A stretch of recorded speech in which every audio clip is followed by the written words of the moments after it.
इन संदर्भ में प्रमेय तत्व प्रेम की परात्परता को 10 बिंदुओं के माध्यम से स्पष्ट किया गया। वो आपने सब सुन लिए हैं। आज कह रहे हैं रस, प्रेम और हित की एक रूपता, क्योंकि सबको भ्रम हो जाता है कि प्रेम अलग चीज़ है, रस अलग है और हित अलग है। इसलिए उनकी तीनों की एक रूपता बता रहे हैं कि रस में, प्रेम में और हित में कोई भी किसी भी प्रकार का अंतर नहीं है। बहुत से ऐसे भी हैं जिनको हित कहने में बड़ा लज्जा का अनुभव होता है। एक जगह भोलानाथ जी ने एक दोहा लिखा है, हितई कहत लज्जा लगत, प्रेम प्रेम कहें रोए। हित कहने में उनको ऐसा लगता है कि हम हित जी के शरणापन्न हो गए, इसलिए प्रेम शब्द को पकड़ते हैं। किंतु यहाँ पे बताया जा रहा है कि रस, प्रेम और हित में एक रूपता है।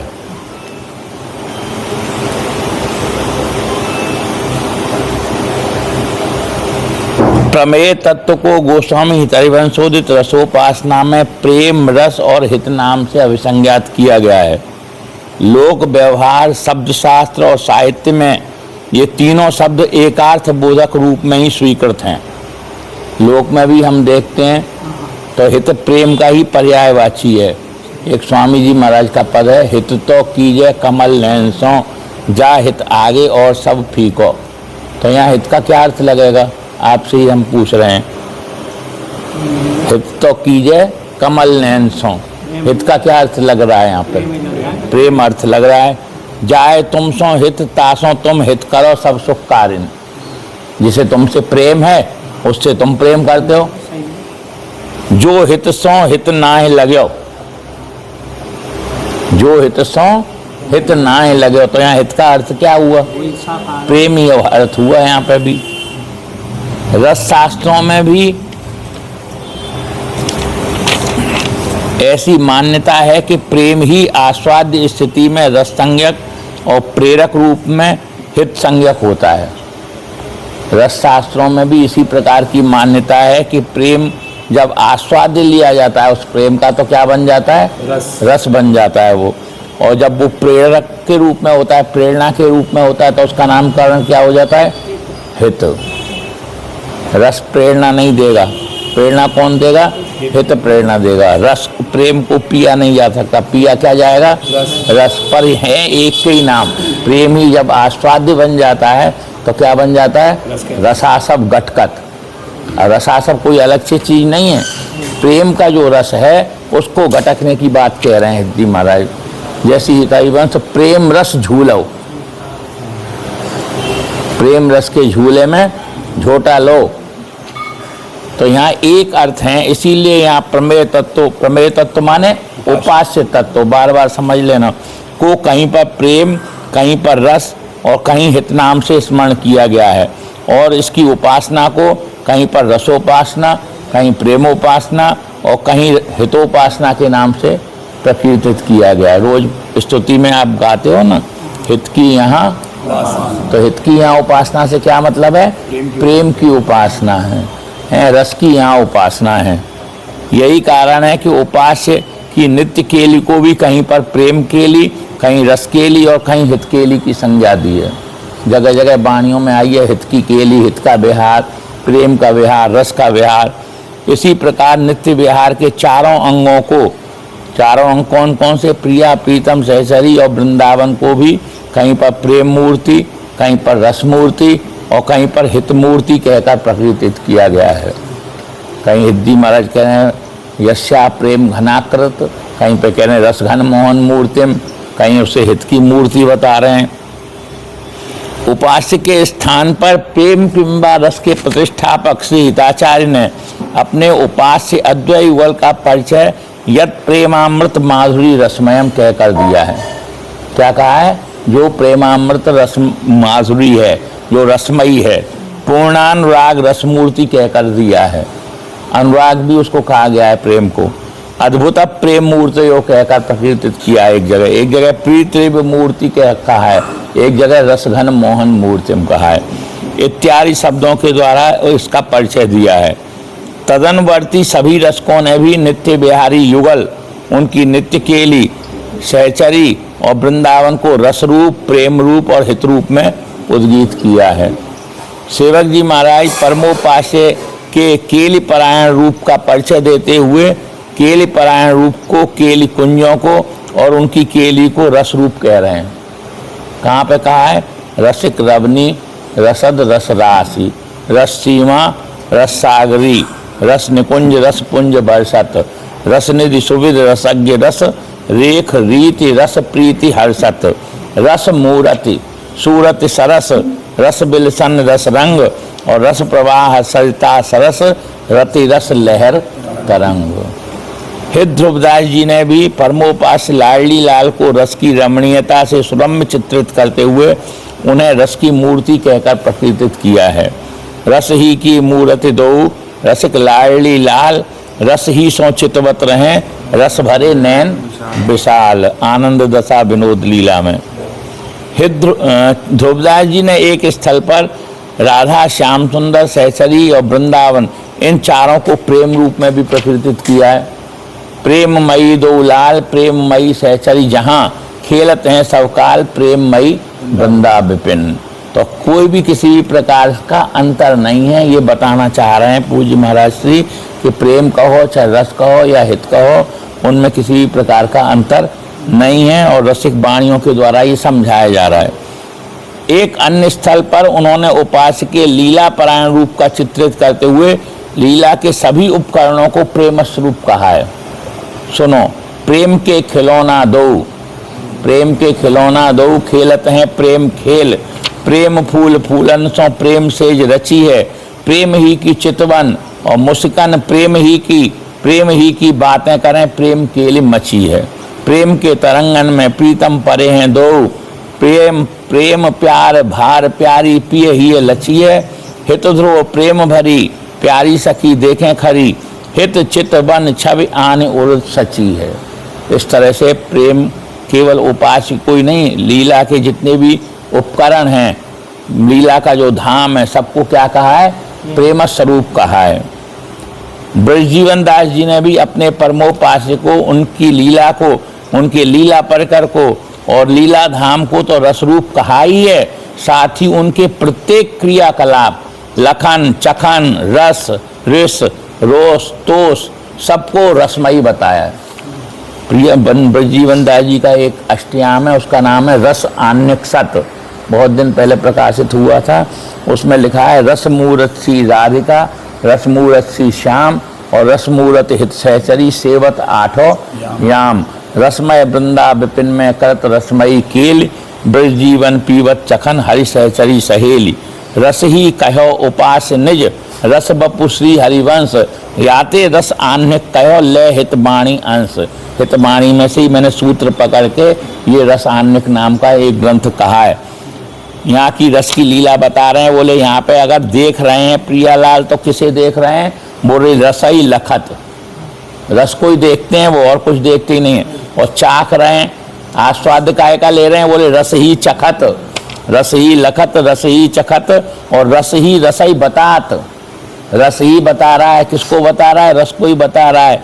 देत जो रस, लेता हो जो रस और रस में रस रह जात, दे भी रस रहे हैं और ले भी रस रहे हैं। रस दे रहे हैं जितना, तो ये नहीं कि कम हो गया, रस में रस ही शेष बचता है और कुछ शेष नहीं बचता है।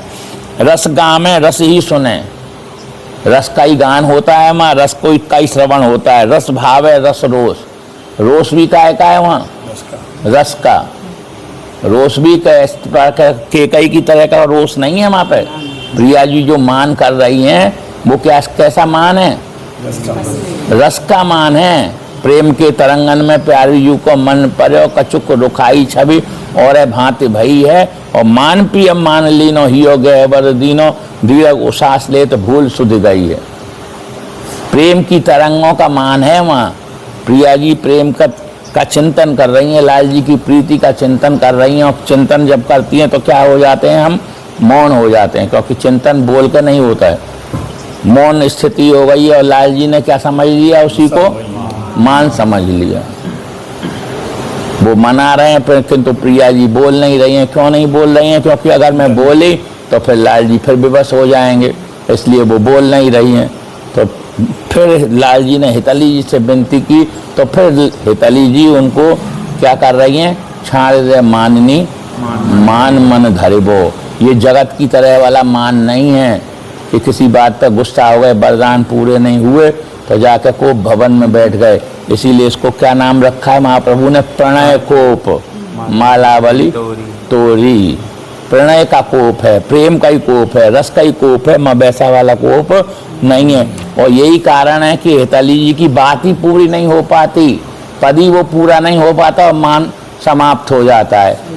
प्यारे बोली भामिनी आजनी की जामनी, एक लाइन, प्यारे बोली भामिनी आजनी की जामनी, भेंट नवीन मेघ सो दामनी, और मोहन रसिक राय यू माई, तासों जो मान करे ऐसी कौन।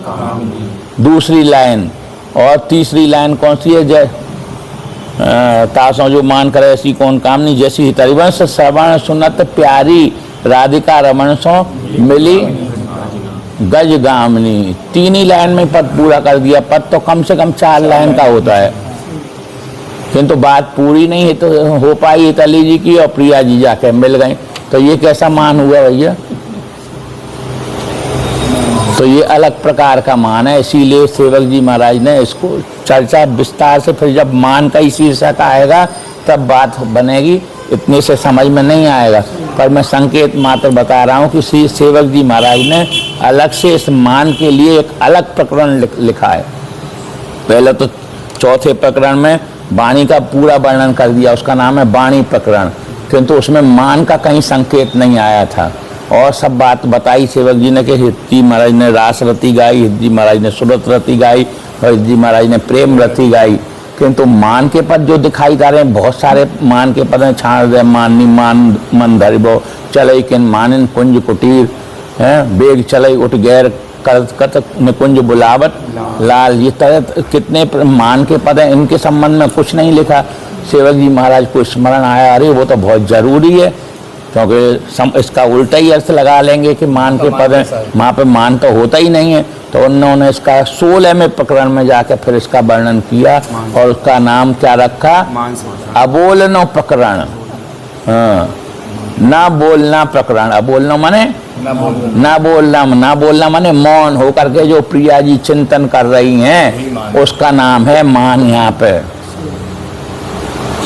चितय कृपा कर भामनी लीने कंठ लगाए, झट से पूरा नहीं हो पाया तब तक में तो खत्म खेल। ध्रुवराज जी ने इसीलिए कहा प्याई यू की रिस ऐसी, दामनी दमक जैसी। दामनी कितनी देर के लिए दमकती है, दामनी कितनी देर के लिए दमकती है, इतने से क्षण के लिए दमकती है, हैं कि इसी प्रकार का मान बताया। दिखाई तो दिया एक क्षण के लिए, और फिर कहाँ गई वो दामनी।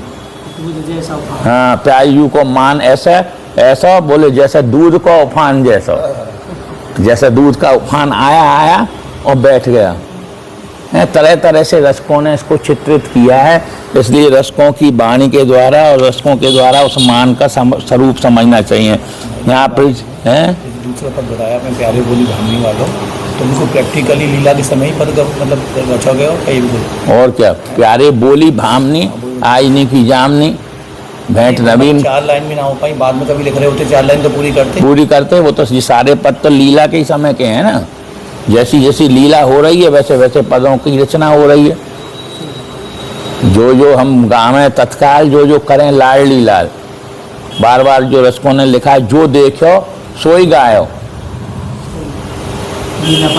बैनन न वर्णन देत, जोई कछु नैनन लहो बैनन न वर्णन देत। तो फिर कह रहे हैं फिर क्यों बनाया, बोले कृष्णदास हित कछु कहो इन रसिक जनन के हित, क्योंकि वो देख रहे हैं कि ये भी तो प्यासे हैं, और जो रसिक जन हैं वो भी तो प्यासे हैं, तो वो क्या पिएंगे फिर, उनके लिए ये बना दिया। पर वो वर्णन वैसा का वैसा आया नहीं उतर के, जैसी लीला चल रही है।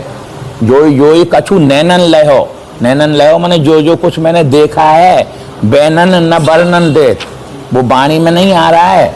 बैनन माने वाणी, बैनों में मैं उसकी अभिव्यक्ति नहीं कर पा रहा हूँ। कुछ कहा है मैंने थोड़ा बहुत, जैसे वो करोड़वां हिस्सा है, उसका करोड़ में का एक अंश मैंने इसका वर्णन किया है। चाचा जी ने लिखा है, बोले वहाँ पर तो सागर के सागर, अनंत सागर भरे भरे हुए हैं रस के, उनमें से सागरों में से क्या प्रकट हुए हैं? बोले ये 14 रत्न प्रकट हुए हैं। 14 जो अष्टयाम चाचा जी ने बनाए हैं, जिसमें कितने हजारों पद हैं, उनको तो बताया है कि ये तो 14 रत्न मात्र हैं। बोले अगर और भी कोई निकालना चाहेगा इसमें से तो और बहुत सारे रत्न निकल सकते हैं। 14 रत्न प्रकट भये और भरे अपार। अपार कहा है, एक रत्न 2 रत्न नहीं है, 14 या 24 से ऐसा नहीं बताया है। क्या बताया? अपार रत्न भरे हुए हैं, पर कढ़त जो कढ़ेंगे मित कर सके जो कोय, और व्यास नंद की कृपा सो लावे टकटोय। जिस पे हृदय महाराज की कृपा होगी वो वहां से टकटो करके ऐसे खोज करके कहाँ है रतन, कहाँ है रतन भैया, ले आएगा बाहर। नहीं तो मैं ऐसी बैठी रही अब किनारे पे अपने मन में ऐठ, जब तक गहरे पानी में नहीं उतरेगा रस के सागर में, तब तक वो रस के रतन जो हैं नहीं निकलेंगे। फिर अपनी इसी चर्चा पे आ जाओ, ये तो बीच का प्रसंग हो गया। रस भावे रस रोष, और रस चामे लामे रसई रसना ही रस्तोष। रस का ही चरवण करते हैं, रसना में रस को ही लेके आते हैं, रस से ही तुष्ट पुष्ट होते हैं। रस बरसें रस ही भरें, रस का की वर्षा करते हैं और भरते क्या हैं? रस को ही भरते हैं। रस सरसें रस खान, रस दरसें परसें जो रस हरसें रस रसथान। बैठन रस रस ही उठन, उनके बैठने में ही रस है, उठने में ही रस है। रस बैठन रस रस ही उठन, रसमय आवन जान। आना भी उनका रसमयी है और जाना भी उनका रसमयी है। जाना कहीं वृंदावन से बाहर नहीं जा रहे हैं, वृंदावन की जो कुंजों में जो कीला कर रहे हैं, कभी इस कुंज से उस कुंज में जा रहे हैं, कभी इस कुंज से उस कुंज में जा रहे हैं। जाने का मतलब कहीं मथुरा नहीं चले गए। समुझत समझ रस डोलन खोलन द्रगन, रस ही रस झपकान। रस की ही डोलन है, रस की ही खोलन खुलन है, रसमयी ही रसमयी द्रगों का खोलना है, और रस से ही रस को नेत्रों को झपका रहे हैं। नेत्रों को जो बंद कर रहे हैं उसमें भी रस है, नेत्रों को जो खोल रहे हैं उसमें भी रस है। समझवत समझावत रसई रस बाणी जो लखान। कौन इसको समझाता है? बोले रस ही समझाने वाला है इन रसवाणियों को। ये वैसे समझाने से समझ में आने वाली नहीं है। ब्रज जीवन रस बिन न कछु रसकन की यह बान। यहाँ पे रस के बिना कोई क्रिया है ही नहीं। अचवन भी काहे का है? रस का। भोजन भी काहे का है? रस का है। सूर्य भी काहे का है? रस का है। चंद्रमा भी क्या है? रस है, वो भी सब हित का है। कामदेव भी कौन है? वो भी रस का कामदेव है, प्रेम को कामदेव। माँ और किसी का प्रवेश है ही नहीं। ब्रज जीवन रस बिन न कछु रसकन की यह वान। गोवत रस टोवत जो रस। खोजते क्या है ये और छिपाते क्या है? बोले रस को ही छिपाते हैं, रस को ही खोजते हैं। गोवत रस टोवत जो रस। और एक चीज माँ नीरस है। कौन सी नीरस है? और तो सब चीज रस भाई हैं। और बोले बिछुरन नीरस जान। माँ बिछुरन नहीं होता, इसलिए नीरसता कभी आती नहीं है, क्योंकि बिछुरन को क्या समझते हैं? नीरस। छानत रस मानत जो रस रसकन रसई प्रमाण। प्रमाण भी उनके लिए क्या है? रस ही का प्रमाण है, प्रेम का ही प्रमाण है। ये ब्रजजीवन दास जी जिनका पद आप सुनते हो खिचड़ी के समय में, भोर मिले जे में दो बन बन रा खिचड़ी, उनका पद है। लाडली दास जी ने भी दंपति सहचरी और सीबन इन चारों को रस के ही रमणीय बप्पू के रूप में चित्रित किया है। क्या लिखा है सुधर्म बोधनी में? चारों मिल रस के तन चार, दंपति अली बन नित्य विहार। दंपति वृंदावन धाम, अली और नित्य विहार, ये सबका क्या है? रस के ही रमणीय रूप हैं।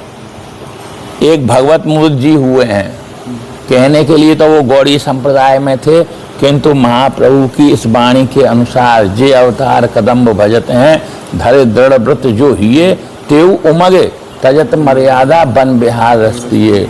उन्होंने तो ऐसे बन बिहार रस का पान किया कि वो फिर कहीं और रस में गए ही नहीं, उनको वो अच्छा ही नहीं लगा, ना उन्होंने वर्णन किया।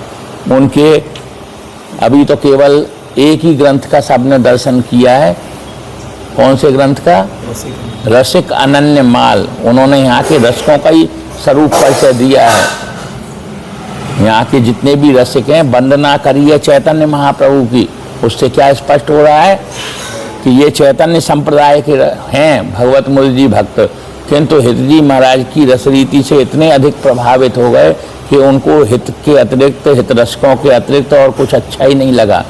जहाँ उन्होंने वृंदावन महिमामृत की टीका की है, सबसे पहले हित जी महाराज की वंदना की, जय जय श्री हरिवंश हंसित कोविद वाणी। फिर उसके बाद में स्वामी जी की वंदना करिए, ललिता ललित प्रशंस केलिकल दशा बखानी। उसके बाद फिर प्रबोधानंद जी की वंदना की है और नीचे लिखा है हित संगी रंगी भजन। मेरा भजन काय में है? हित के जो संगी हैं उनमें ही मेरा मन रंगा हुआ है। हित संगी रंगी भजन। हित के जो संगी हैं, कौन है हित के संगी? जो रसिक जन हैं, उनमें मैंने मन को अपने रमण कर लिया है। उसमें मैंने अपना मन रमा लिया है। और उसका दर्शन कहाँ होता है? उनकी वाणी में। उनकी जो पदावलियाँ कभी कभी होती हैं, पूरी वाणी उनकी अहमदाबाद में रखी हुई है, 200 से ऊपर पद हैं, बिल्कुल ध्रुवदास जी की तरह ही उनकी वाणी है। जब कभी श्री जी की कृपा होगी तो आपको भी दर्शन होंगे। तो वो भगवत रसिक जी क्या कहते हैं? सखी स्नेह समाज सो संपत्ति लिए गाढ़ी, हित मूर्ति ये लाडली दंपति रंग काढ़ी। सखी समाज भी कैसा है? वो प्रेम की संपत्ति से, प्रेम की प्रगाढ़ संपत्ति से भरा हुआ है। और प्रिया जी कैसी हैं? बोले हित मूर्ति ये लाडली, हित की ही मूर्ति हैं वो। एक अन्य स्थल पर उन्होंने श्यामा श्याम के बिहार को हित का बिहार कहकर प्रशंसित किया है। उन्मत्त दशा झूलत उदार, फूलन मन ही मन हित बिहार। सब काय में फूल रहे हैं, काय में झूल रहे हैं? हित के बिहार में झूल रहे हैं, हित के बिहार में ही फूल रहे हैं। इसी प्रकार भजनदास जी ने भी प्रेम और हित को समानार्थक स्वीकार करते हुए अद्भुत प्रेम मूर्ति के रूप में विख्यात नित्य बिहारी युगल को, उनके नित्य बिहार को तथा उनके समस्त रस वैभव को हित का ही वैभव बतलाया है। जो है नित्य बिहार रस वैभव हित अविलास, सोई खिलाड़ी खेल सो आप ही करत बिलास। वही माँ का खिलाड़ी है और वही माँ का खेल है। और खेल की जो संपत्ति है वो भी वही बना हुआ है। खेल की संपत्ति भी कोई दूसरा नहीं है, हित ही खिलाड़ी है, हित ही खेल है। और खेल की जो संपत्ति है वो भी कौन है? वो भी हित ही है। हित ध्रुवदास जी ने हिताचार्य द्वारा आविर्भूत उपासना को कहीं पर रसोपासना नाम से और कहीं प्रेमोपासना नाम से अभिसंज्ञात किया है। सिद्धांत विचार में वो कहते हैं, यहाँ सीजू जो रस प्रकट करो ता रस उपासना में कछु न मिले। हितोपासना को यहाँ क्या कहा गया है? रसोपासना। सार को सार प्रेम सुख, ये अद्भुत रस प्रेम की उपासना श्रीजू प्रकट कर रही है। प्रेम उपासना भी लिखा है वहीं 2 लाइन के नीचे, और 2 लाइन के ऊपर क्या लिखा है? उसी उपासना को रसोपासना लिखा है। रसिक जगत में यह रसोपासना किंबा प्रेमोपासना हितोपासना नाम से ही भी विश्वविख्यात है। रोज जो पढ़ते हैं हित की यहाँ उपासना, हित के हैं हमदास, हित विशेष राखत रहें, चित नित हित की आस। इस विवेचना का सारांश ये है कि हित जी महाराज के द्वारा ये जो प्रकट की गई रसोपासना है, इसमें रस में प्रेम और हित, इन तीनों शब्दों को समानार्थक भावना से ही उपास्य तत्व के लिए प्रयुक्त किया गया है। इसलिए कहीं अलग मत समझ लेना कि हित माने अलग है, प्रेम माने अलग है। जो अलग समझ रहे हैं वो समझ रहे हैं, जो इनको हित कहने में लज्जा लग रही है वो प्रेम प्रेम चिल्ला रहे हैं, पर वो प्रेम कोई और नहीं है। स्वामी जी महाराज की वाणी से भी स्पष्ट हो रहा है, रस शास्त्रों से भी स्पष्ट हो रहा है, और लोक के क्रियाकलापों से भी स्पष्ट हो रहा है कि ये हित प्रेम ही है, ये हित रस ही है। इस प्रकार से आज इतना ही रखेंगे। अब दूसरा विषय शुरू हो रहा है, शास्त्रीय दृष्टि में रस भक्ति। रस भक्ति का क्या स्वरूप है शास्त्रीय दृष्टि से, और फिर क्या रस भक्ति संभव है? रस भक्ति और रसोपासना ये दोनों एक ही चीज़ हैं या अलग अलग हैं? इसकी चर्चा फिर कल करेंगे।